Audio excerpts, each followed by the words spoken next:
नमस्कार विद्यार्थियों, एक बार फिर से हम आपके साथ में आपके चैनल पे हम उपलब्ध हैं।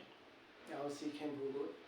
तो इसी श्रृंखला पर अब हम आगे की तरफ अपने अंतिम चरणों की ओर, हमारे जो जितने भी महत्वपूर्ण थे क्वेश्चन, इसमें से 2-4 क्वेश्चन और बचे हैं, बाकी सभी तैयार हैं। आप लोग भी तैयार कर लें, समय बहुत कम बचा हुआ है। ठीक है, तो जल्दी आपको वीडियो उपलब्ध होंगी, आप तैयारी के लिए तैयार रहें। और बहुत ज़्यादा कठिन विषय वस्तु नहीं है, और जो कठिन चीज़ें हैं, आंकड़ों से संबंधित चीज़ें हमने इसमें ऐड नहीं किया है, तो आपको एकदम कठिन नहीं लगने वाला, बहुत सरल लगने वाला है। पढ़ना इतना आसान होगा जीवन में, यह आपने कभी सोचा नहीं होगा। तो आप सोचिए, आप कल्पना कीजिए कि आप जो है एक बहुत अच्छी स्थिति में आप आ चुके हैं। इतनी सारी तैयारियां करने के बाद अब आपको सिर्फ और सिर्फ भरपूर प्रयास करना है, और बहुत अच्छा आपका कॉन्फिडेंस होगा। कॉन्फिडेंस जितना अच्छा होगा, पेपर उतना अच्छा जाएगा। राइटिंग अच्छी बनाइएगा, राइटिंग ना खराब हो। ठीक है, ये सभी चीज़ों को ध्यान रखिएगा। अब हम आगे की तरफ बढ़ते हैं, 3 अंक के क्वेश्चन की तरफ। 3 अंक का प्रश्न है, गंदी बस्ती किसे कहते हैं? गंदी बस्ती। गंदी बस्ती होती क्या है, समझ लेंगे इसको अभी। इससे संबंधित प्रश्न 3 नंबर के क्वेश्चन में पूछ लेगा। गंदी बस्ती की समस्याएं लिखिए, या गंदी बस्ती की हम समस्याओं को कैसे दूर कर सकते हैं, लिखिए। तो ये आपको आंसर देना होगा कि गंदी बस्तियां क्या हैं।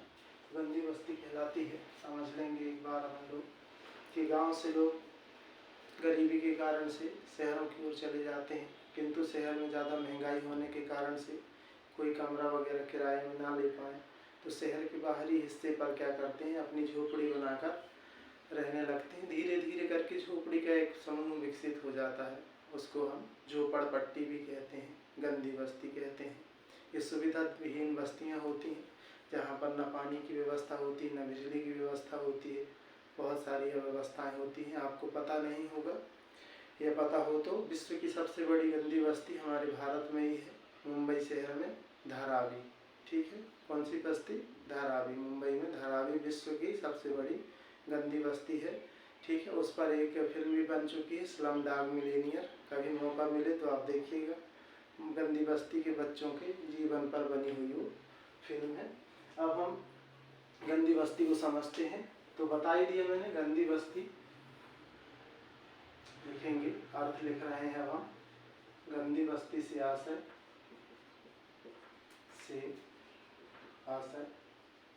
सुविधा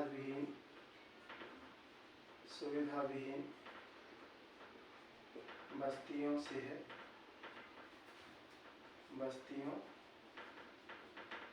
से है, ग्रामीण क्षेत्र से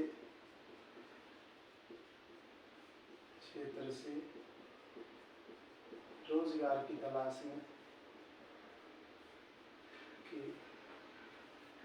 में जनसंख्या का समूह या जनसंख्या शहरों की ओर या नगरों की ओर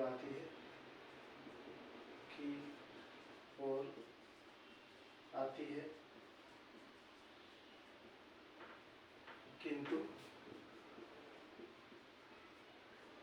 उनकी आर्थिक स्थिति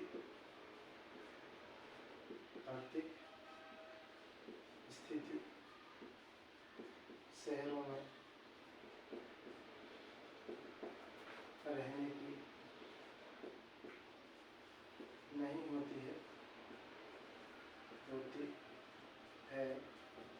और वे शहर के बाहर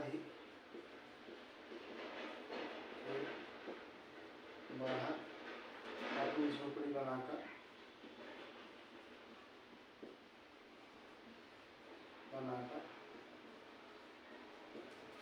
रहने लगते हैं।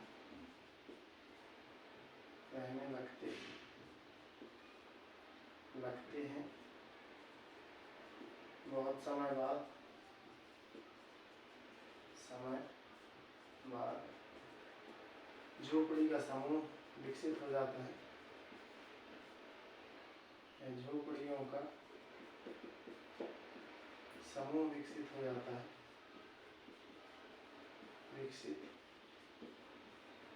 हो जाता है। ये बस्तियां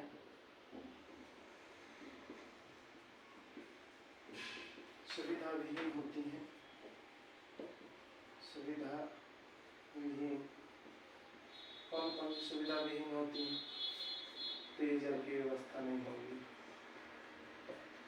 नालियों की व्यवस्था नहीं होगी,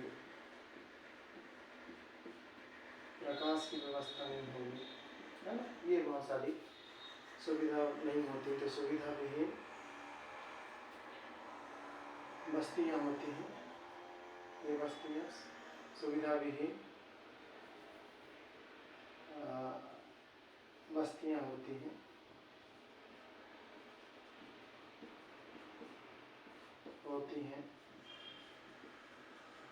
इन्हें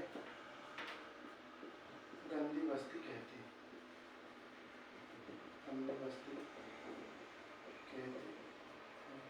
अब आप इतने उसमें ना जाएंगे लंबे पे, आप अपनी भाषा पे समझ लेंगे और आप समझ ही गए होंगे कि गांव के लोग कहाँ पहुँच गए, शहर की तरफ रोजगार प्राप्त करने के लिए। लेकिन शहर की महंगाई के कारण से शहर में निवास नहीं कर पाए केंद्रीय हिस्सा पे, तो वहाँ के बाहरी हिस्सा पर जाकर क्या बना लिए, झोपड़ी निवास करने लगे। झोपड़ियों का समूह बन गया तो झोपड़पट्टी कहला गई, गंदी बस्ती कहलाई, है ना। तो वहाँ पर सुविधा नहीं होती, इसलिए उसको गंदी बस्ती कहते हैं। ये हो गया इसका अर्थ। आप अपनी भाषा में लिख दीजिएगा, कोई समस्या नहीं होगी। अब यहाँ पर गंदी बस्ती जो है की समस्या है, प्रश्न पूछा जा सकता है आपसे 3 नंबर के क्वेश्चन पे। गंदी बस्ती की समस्याएं देखिए क्या पूछा जा रहा है, समस्याएं। तो आप लिखेंगे गंदी बस्ती की निम्नलिखित समस्याएं, निम्नलिखित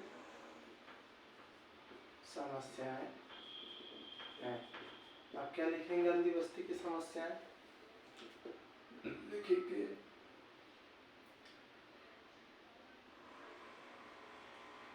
लिखेंगे यहाँ पर 3 पॉइंट हमें लिखना होगा। यहाँ पर लिखेंगे सुविधा विहीन बस्तियाँ होती हैं, सुविधा विहीन बस्तियाँ होती हैं जिनमें पेयजल, है ना, पेयजल, सड़कें, ठीक है, और प्रकाश भी बहुत अच्छे से नहीं पहुंचता है इनके भवनों में। तो फिर पेयजल, प्रकाश आदि समस्याएं या सुविधा विहीन बस्तियां होती हैं जिनमें पेयजल, सड़कें, प्रकाश आदि की सुविधा नहीं होती, की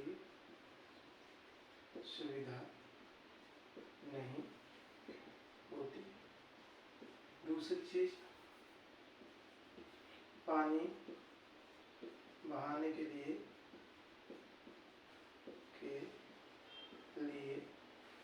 पानी बहाने के लिए कोई नालियाँ वगैरह व्यवस्थित नहीं होती, नालियाँ व्यवस्थित नहीं होती है, ठीक है। अगला लिख देंगे कि यहाँ पर स्कूल, अस्पताल, ठीक है, आदि सुविधाओं का अभाव होता है, अभाव होता। एक और पॉइंट बन सकता है यहाँ पे, इन बस्तियों में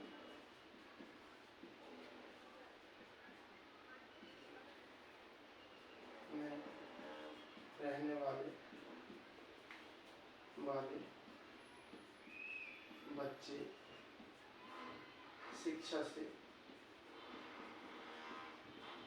दूर होते हैं। अब स्कूल ही नहीं होगा तो फिर कहाँ जाएंगे लोग, तो यही समस्या है।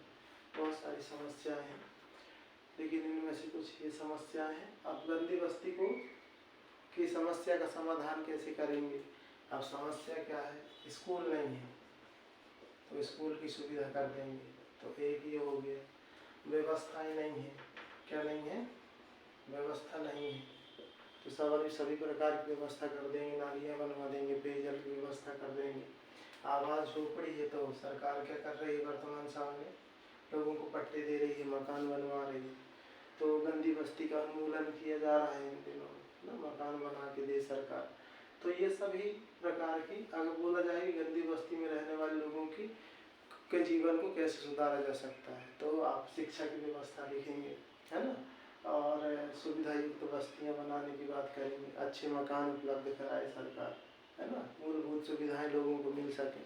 ये सभी बातें जो है आप लिख सकते हैं।